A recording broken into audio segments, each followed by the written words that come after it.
राष्ट्री संगमनी वसूनां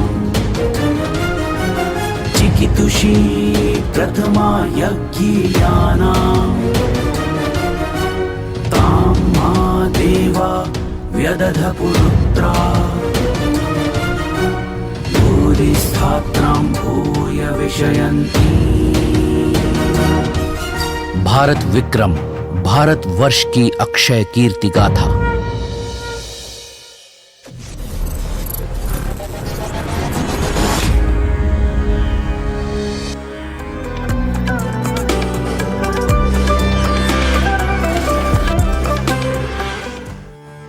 नमस्कार। भारतीय ऋषि वैज्ञानिक श्रृंखला के इस नए अंक में आप सभी दर्शकों का बहुत बहुत स्वागत है। पिछले अंक में हमने देखा संस्कृत व्याकरण को सरल एवं रोचक तरीके से समझाने के कारण ही महर्षि पतंजलि को भाषा विज्ञानी के रूप में सभी स्वीकार कर चुके थे। लेकिन अब नई चर्चा सभी के सामने थी कि जब संस्कृत व्याकरण को इतने सरल सूत्रों में बांधा जा सकता है, तो क्या आयुर्वेद और योग के सिद्धांत भी ऐसे ही प्रस्तुत किए जा सकते हैं? हमारे आगमन का उद्देश्य तो आप समझ ही गए होंगे महर्षि। सभी का मानना है कि आपको व्याकरण महाभाष्य की तरह आयुर्वेद पर भी कोई ग्रंथ लिखना चाहिए। आचार्य, आयुर्वेद का ज्ञान तो वैदिक काल से है, इसीलिए आयुर्वेद को पांचवा वेद कहा गया है।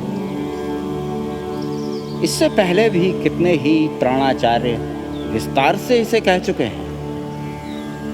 आपका कथन सत्य है महर्षि, परंतु यही बहुलता समस्या बन रही है।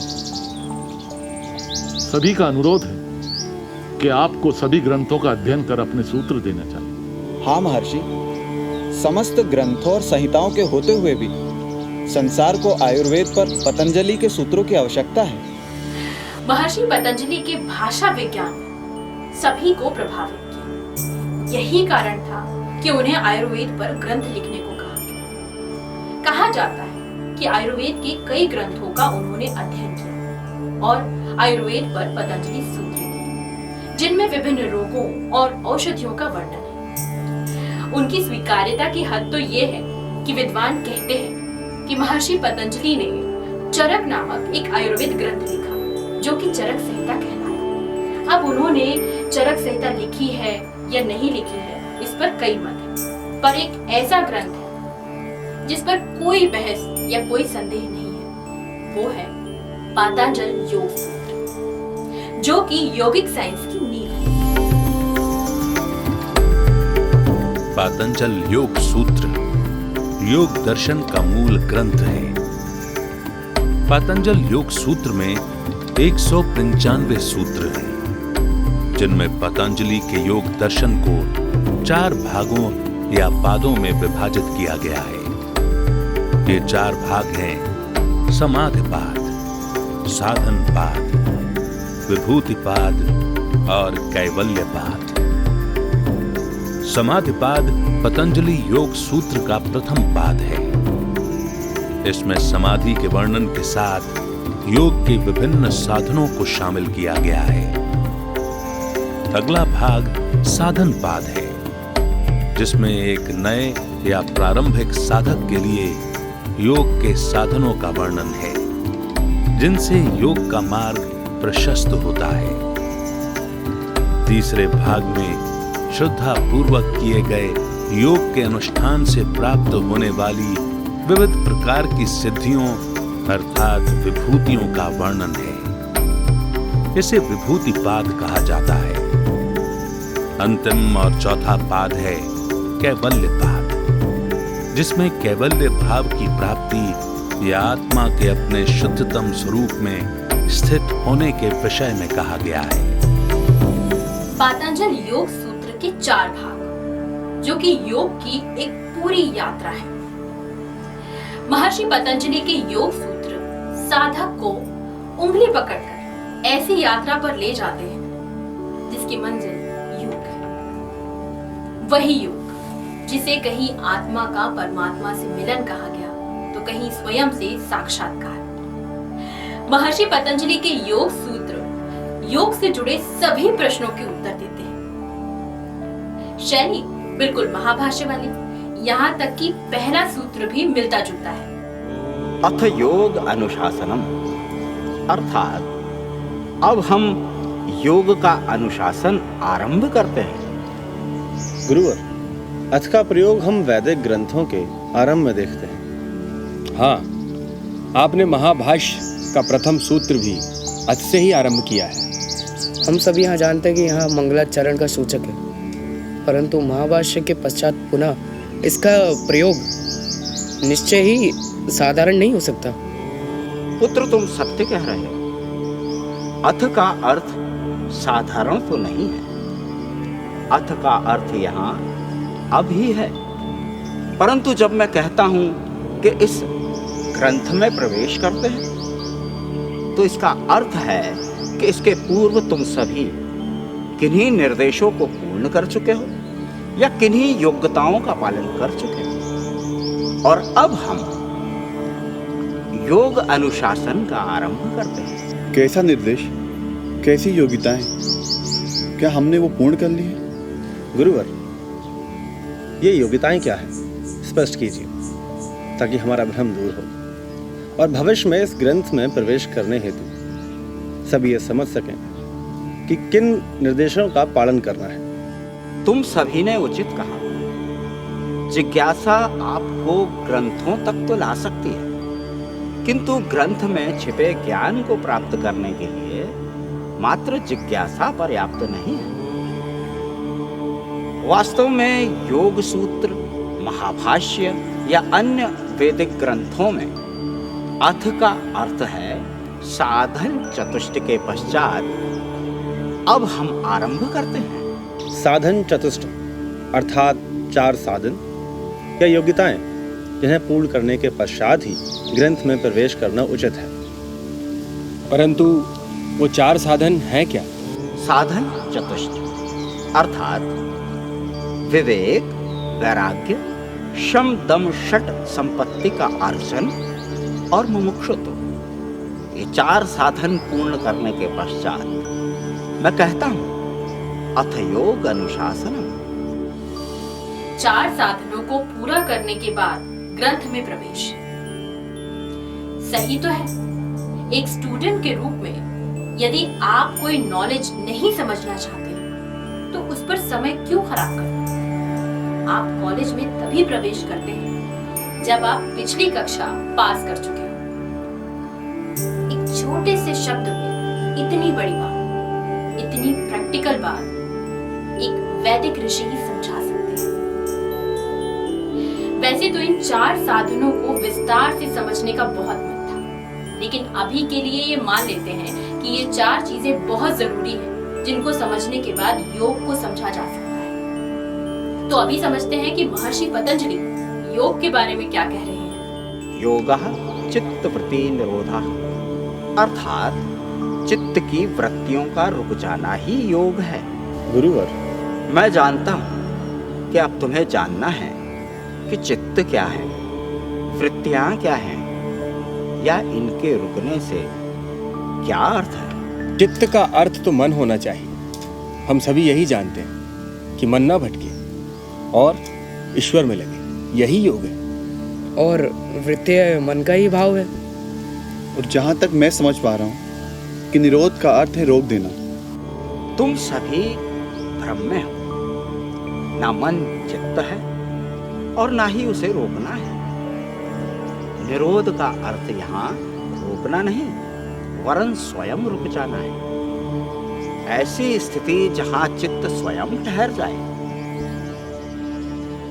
हाँ, वृत्तियों को मन के भाव कह सकते हैं। सच है, हम चित्त से अपने मन को भ्रमित करते हैं, लेकिन जैसे हमारा दिमाग फिजिकली कई लोब्स में बटा हुआ है, वैसे ही अगर हम उसके काम करने के तरीके को योग सिद्धांत के अनुसार समझें तो 4 मुख्य भाग होते हैं: मनस, अहंकार, बुद्धि और चित्त। हम कह सकते हैं कि हमारा दिमाग या ब्रेन इन 4 स्टेट्स में रहता है। सरल अर्थों में चित्त एक प्रकार की भूमि है जिसमें विचार जन्मते हैं। जैसा हमारा चित्त वैसे ही विचार।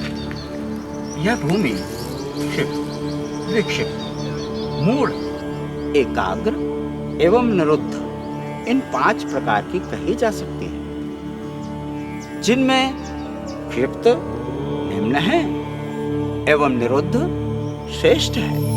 पुरुषार्थ शून्यानां गुणानां प्रतिप्रसवः कैवल्यं स्वरूप प्रतिष्ठा वाचित शक्ति।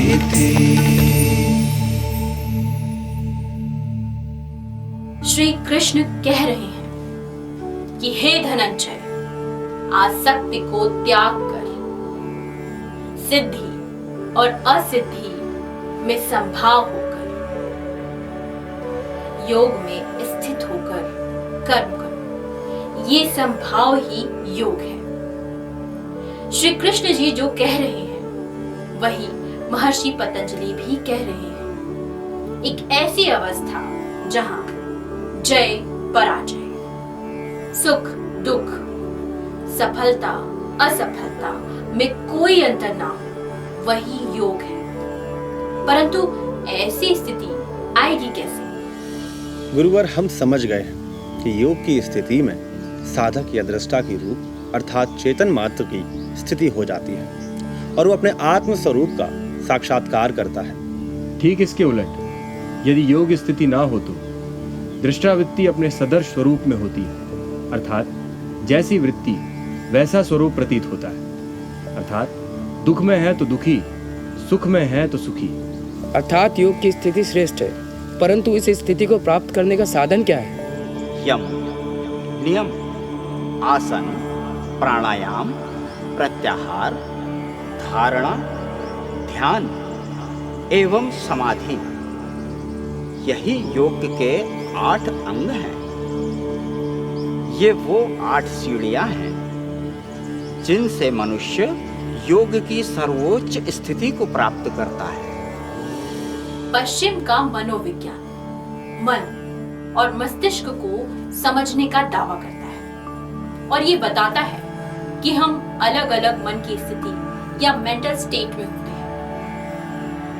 यदि हमारे मन की स्थिति ठीक नहीं है तो हम रोगी या मनोरोगी साबित कर दिए जाते हैं। परंतु महर्षि पतंजलि इस स्थिति को बदलने का उपाय कहते हैं। वो किसी को भी पशु जैसी मन की स्थिति कहकर छोड़ नहीं देते, बल्कि पशुपति के समान स्थिति को पाने के उपाय कहते हैं। पशुपति वो है जिन्हें वैदिक संस्कृति आदि योगी कहती है, महादेव कहती है, योग की चरम स्थिति कहती है। आचार्य, मैंने योग सूत्रों के माध्यम से योग को अपने शिष्यों से कहा है। आज आपके सम्मुख पुनः योग पर विचार करने की इच्छा है और यह विचार यदि प्रश्नोत्तर में हो तो अधिक रुचिकर होगा, ऐसा मेरा मानना है। उचित। गुरुवर ने अपने योग सूत्र में योग के 8 अंग कहे। उनमें प्रथम अंग यम का क्या अर्थ है?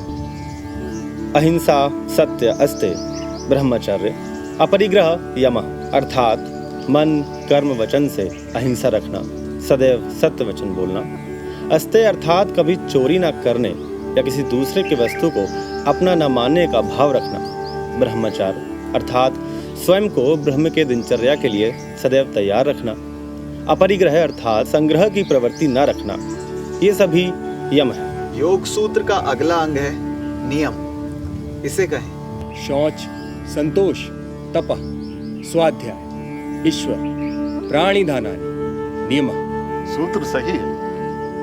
अब आप सभी एक एक नियम की व्याख्या करें। यहाँ शौच का अर्थ शारीरिक शुचिता या पवित्रता से है।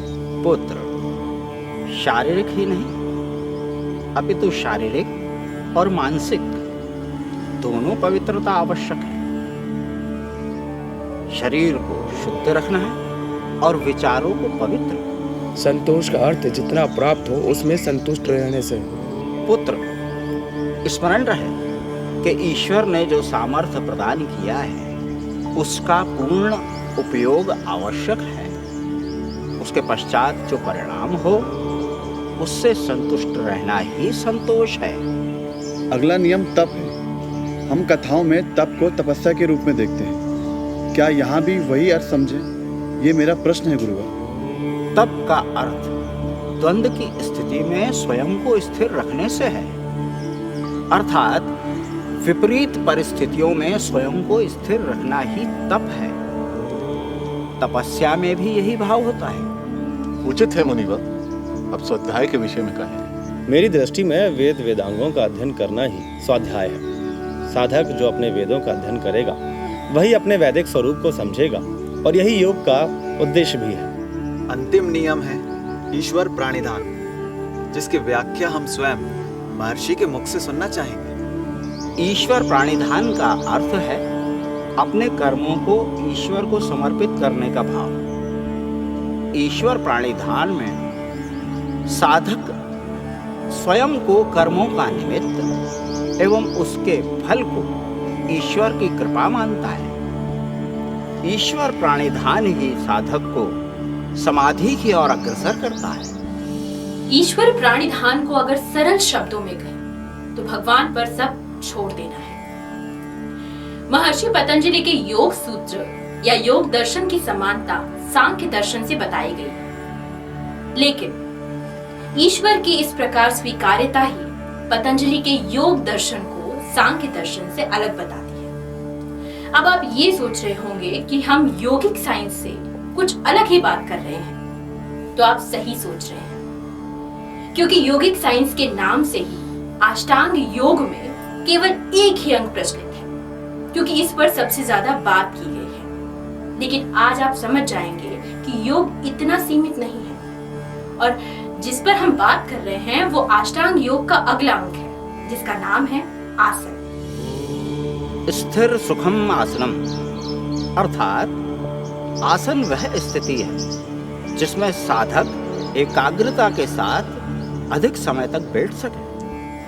मुनिवर, योग साधकों में आसनों के कई स्वरूप प्रचलित हैं। आपने इतनी सरल परिभाषा देकर इन्हें सीमित तो नहीं कर दिया। कई स्वरूप होना स्वाभाविक है, परंतु सभी का उद्देश्य एक ही है, क्योंकि साधक सहज नहीं होगा तो योग की स्थिति को पाना संभव नहीं है।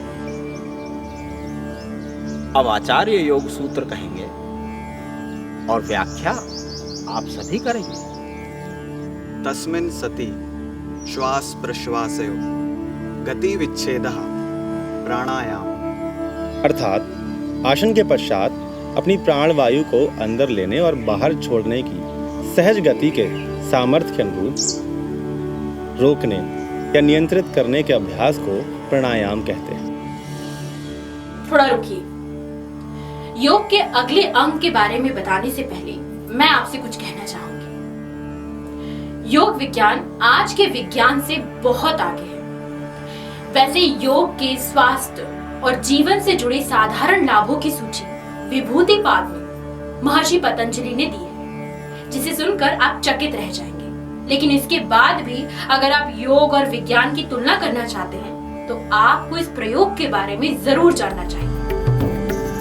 1961 में एक फ्रेंच कार्डियोलॉजिस्ट ने एक रिसर्च कंडक्ट की, जिसमें हृदय को योग से कंट्रोल करने पर कई प्रयोग किए गए। इस प्रयोग में महान योगी श्री त्रिमला कृष्णाचार्य के साथ कुछ योग गुरु शामिल हुए। सभी की हृदय गति को योग की स्थिति में ईसीजी द्वारा जांचा गया। जब प्रयोग के समय श्री त्रिमला कृष्णाचार्य योग की चरम स्थिति में पहुंचे तो उनकी ईसीजी ने हृदय की गति को स्थिरता में प्रदर्शित किया। ये बताता है कि योग से हृदय की गति को कंट्रोल किया जा सकता है, जबकि मेडिकल साइंस के अनुसार हृदय की गति अनैच्छिक स्वचलित या इनवॉल्यूंटरी है। इस प्रयोग से योग और प्राणायाम की क्षमता को स्पष्ट प्रदर्शन होता है। मुझे लगता है कि योग की तुलना आप कोई विज्ञान से नहीं करेगा, बल्कि उसे जानने की कोशिश सभी करेंगे। आइए और भी ज्यादा जानते हैं योग के बारे में कि प्राणायाम के बाद अगला अंग कौन सा है? स्विषय असंप्रयोगे चित्तस्य स्वरूपानुकार इव इंद्रियाणाम प्रत्याहारा। अर्थात जब सभी इंद्रियां अपने अपने कार्यों के साथ ना जुड़ने पर चित्त के वास्तविक स्वरूप से जुड़ती हैं, तो ऐसी स्थिति को प्रत्याहार कहते हैं। देशबंधा चित्तस्य धारणा। अपने चित्त को किसी भी एक स्थान जैसे हृदय, नाभि और माथे पर लगाना और केंद्रित करना ही धारणा कहलाती है। तत्र प्रत्येक तानता ध्यानम। जिस स्थान पर भी धारणा का अभ्यास किया गया है वहाँ उसका एक समान बने रहना ही ध्यान कहलाता है। ततएव अर्थ मात्र निर्भासम स्वरूप शून्यम एव समाधि। अर्थात साधक स्वयं के स्वरूप को भूलकर मात्र ध्येय अर्थात जिसका वो ध्यान कर रहा है उसमें लीन हो जाता है, तब योगी की यह अवस्था समाधि कहलाती है। इस प्रकार जीवन के लक्ष्य से रहित हुए गुणों का पुनः अपने कारण में लीन हो जाना केवल्य मुक्ति कहलाता है, तथा आत्मा का अपने ही वास्तविक स्वरूप में स्थित हो जाना मोक्ष कहलाता है। योगस्थः कुरु कर्माणि संगं त्यक्त्वा धनंजय सिद्धय सिद्धयोः समो भूत्वा समत्वं योग उच्यते। ये योग सूत्र के अंतिम पाद केवल्य पाद के अंतिम सूत्र है, अर्थात योग सूत्र का अंतिम सूत्र कहीं ना कहीं जीवन का अंतिम लक्ष्य भी है। योग सूत्र एक ऐसा ग्रंथ है जो जीवन के अंतिम लक्ष्य तक पहुंचाने के लिए सक्षम है। इसीलिए इसका अनुवाद कई भाषाओं में किया गया। इसमें वर्णित यौगिक साइंस स्वस्थ जीवन का आधार है, जिसे सभी ने स्वीकारा। वास्तव में योग मोक्ष की राह है और इस राह को दिखाने वाले महर्षि पतंजलि हैं। आपको हमारा यह अंक कैसा लगा? अपनी प्रतिक्रिया में अवश्य बताइएगा। तो जुड़े रहिए भारत विक्रम से और हर शनिवार शाम 6 बजे देखिए भारतीय ऋषि वैज्ञानिक श्रृंखला का एक नया अंक। नमस्कार।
राष्ट्री संगमनी वसूनां